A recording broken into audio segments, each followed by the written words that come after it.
Of your fellow citizens. Now, of course, they won't be directly and personally in charge. That's left to those of us that they've chosen to represent them. Secretary Marsh, who is here, Secretary of the Army. But speaking on behalf of all of the people, those employers of yours, may I say that we intend that you shall find better working conditions, tools adequate to the tasks you're expected to perform, and pay somewhat more commensurate with the responsibilities you assume than has been the case in.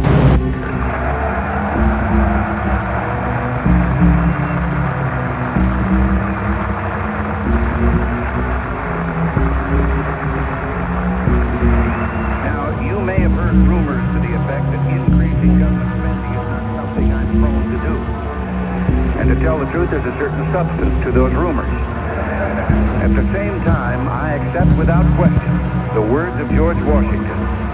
To be prepared for war is one of the most effectual means of preserving the peace.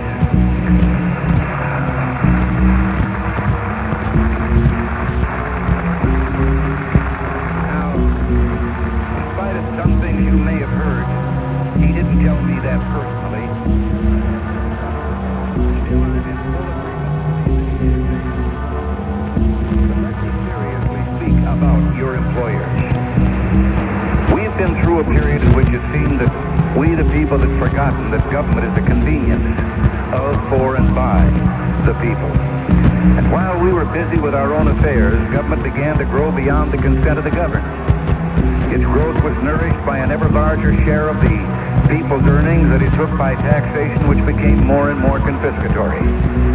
At the same time, government neglected one of its prime responsibilities, national security, as it engaged more and more in social experimentation. Our margin of safety in an increasingly hostile world was allowed to diminish, and for a time it seemed that there was an erosion of respect for the honorable profession that you have chosen. All of this has led to an economic crisis. Deficit spending, an almost $1 trillion debt resulted in runaway inflation, lowered productivity, and great unemployment. And the tools of your trade were given a very low priority.